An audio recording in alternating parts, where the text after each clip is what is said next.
Hello everyone, शिक्षा study YouTube channel में आप सभी का स्वागत है। आज की इस क्लास में हम करंट अफेयर पढ़ेंगे जो सभी प्रतियोगी परीक्षाओं के लिए बहुत महत्वपूर्ण है।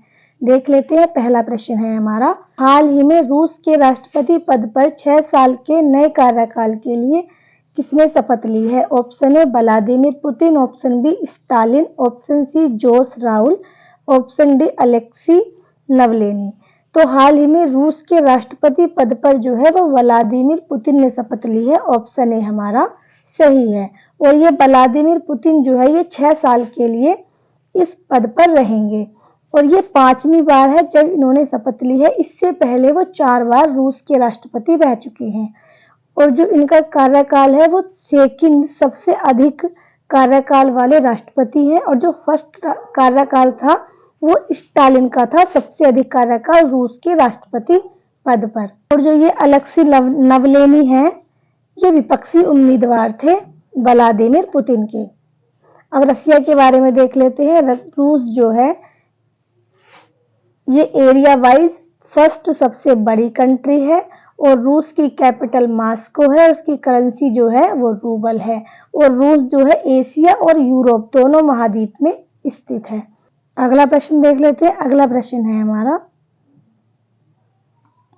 हाल ही में दुनिया की पहली सीएनजी मोटरसाइकिल लॉन्च करने की घोषणा किस कंपनी द्वारा की गई है? Option A Hero MotoCorp, option B TVS motor company, option C Bajaj auto, option D Suzuki motorcycle. तो पहली सीएनजी मोटरसाइकिल लॉन्च करने की जो घोषणा है वो बजाज ऑटो द्वारा की गई है। ऑप्शन सी हमारा सही है। यह जो मोटरसाइकिल होगी वो सीएनजी और पेट्रोल दोनों पर चलेगी। अगला प्रश्न देख लेते हैं। अगला प्रश्न है हमारा, हाल ही में मैड्रिड ओपन 2024 महिला एक्स का खिताब किसने जीता है? Option A Iga Swiatek, option B Kristina Bucsa, option C Maisie, option D Aitana Bonmati. तो हाल ही में मैड्रिड ओपन 2024 का महिला एक्स का जो खिताब है वो ईगा स्विएटेक ने जीता है। ऑप्शन ए हमारा सही है। और ये ईगा स्विएटेक जो है ये पोलैंड की रहने वाली हैं। और ये मैड्रिड ओपन जो अवार्ड है ये टेनिस का अवार्ड है और जो इस बार जो 2024 हुआ था वो स्पेन में हुआ था। अगला प्रश्न देख लेते हैं। अगला प्रश्न है हमारा, हाल ही में माइंडग्राफ टेक्नोलॉजी द्वारा लॉन्च भारत का पहला वाणिज्यिक उच्च प्रदर्शन वाला चिप कौन सा है? Option A smart, option B समर, option C FWD 2008, option D secure IoT। तो भारत का पहला उच्च प्रदर्शन करने वाला जो चिप है वो सिक्योर IoT है। ऑप्शन डी हमारा सही है। और ये माइंडग्राफ टेक्नोलॉजी जो है ये चेन्नई की स्टार्टअप कंपनी है। बाकी के ऑप्शन देख लेते हैं। ये FWD 2008 जो है ये भारत का पहला स्वदेशी बम वर्षक विमान है और ये समर जो है ये सरफेस टू एयर मिसाइल है और ये स्मार्ट जो है ये एंटी सबमरीन टारपीडो है। अगला प्रश्न देख लेते हैं। अगला प्रश्न है हमारा, पुरातत्वविदों द्वारा हाल ही में 7000 साल पुरानी एक विशाल प्रागैतिहासिक बस्ती की खोज कहाँ की गई है? Option A Greenland, option B Indonesia, option C Serbia, option D Syria. तो हाल ही में 7000 साल पुरानी जो बस्ती है उसकी खोज सर्बिया में की गई है। ऑप्शन सी हमारा सही है। और सर्बिया की कैपिटल जो है वो बेलग्रेड है और सर्बिया जो है डैन्यूब नदी के किनारे स्थित है और यूरोप महाद्वीप में है। अब पुरातत्व की देख लेते हैं। पुरातत्व की जो भारत में स्थापना है वो 1861 में की गई थी अलेक्जेंडर कनिंघम के द्वारा। अगला प्रश्न देख लेते हैं। अगला प्रश्न है हमारा, हाल ही में BRO द्वारा अपना 65वां स्थापना दिवस कब मनाया गया है? ऑप्शन ए 6 मई, ऑप्शन बी 7 मई, ऑप्शन सी 8 मई, ऑप्शन डी 9 मई। तो हाल ही में BRO द्वारा अपना स्थापना दिवस मनाया गया है 7 मई को। ऑप्शन बी हमारा सही है।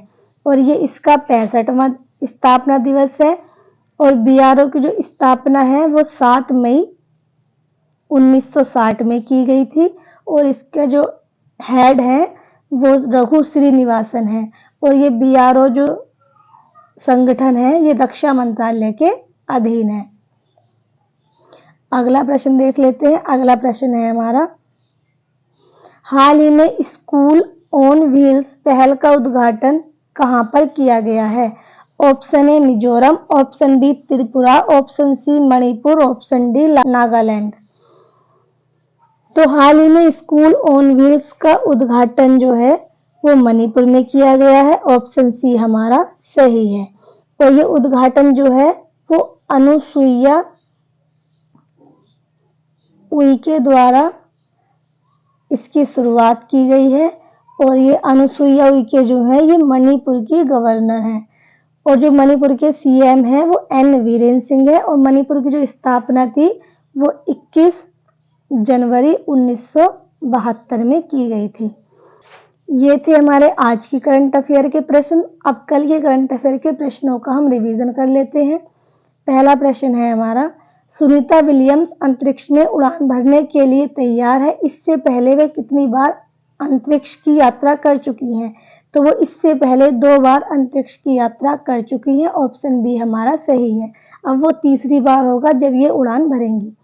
अगला प्रश्न देख लेते हैं। अगला प्रश्न है हमारा, भारत के पूर्व राष्ट्रपति ज्ञानी जैल सिंह की जयंती पर प्रतिवर्ष कब मनाई जाती है? तो इनकी जो जयंती है प्रतिवर्ष वो 5 मई को मनाई जाती है। ऑप्शन बी हमारा सही है।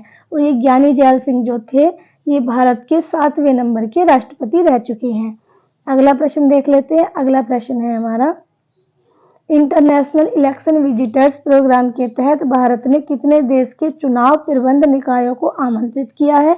तो 23 को किया है। ऑप्शन बी हमारा सही है।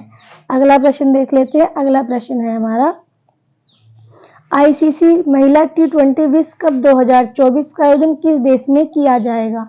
तो ये आईसीसी T20 महिला विश्व कप जो है इसका आयोजन बांग्लादेश में किया जाएगा। ऑप्शन बी हमारा सही है। अगला प्रश्न देख लेते हैं। अगला प्रश्न है हमारा, हाल ही में चर्चा में रहा प्ले ट्रू अभियान का संबंध किससे है?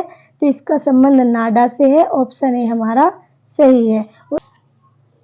अगला प्रश्न देख लेते हैं। अगला प्रश्न है हमारा, हाल ही में पहली बार दिल्ली दुबई रूट पर एयरबस A350-900 के साथ अंतर्राष्ट्रीय यात्रा की शुरुआत की गई है। तो ये एयर इंडिया द्वारा की गई है।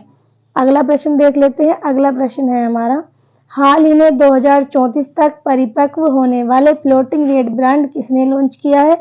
तो ये आरबीआई द्वारा लॉन्च किया गया है और आरबीआई की जो स्थापना थी तो वो 1934 के एक्ट द्वारा 1935 में की गई थी और इसके जो गवर्नर है वो शक्तिकांत दास है। अगला प्रश्न देख लेते हैं। अगला प्रश्न है हमारा, हाल ही में डिजिटल पब्लिक इंफ्रास्ट्रक्चर पर संयुक्त राष्ट्र का फर्स्ट अंतर्राष्ट्रीय सम्मेलन किसके नेतृत्व में आयोजित किया जा रहा है? तो ये भारत के नेतृत्व में आयोजित किया जा रहा है। ऑप्शन ए हमारा सही है। ये थे हमारी कल के करंट अफेयर के प्रश्न। यदि आप इस चैनल पर नए हैं तो वीडियो को लाइक और चैनल को सब्सक्राइब जरूर करें। धन्यवाद।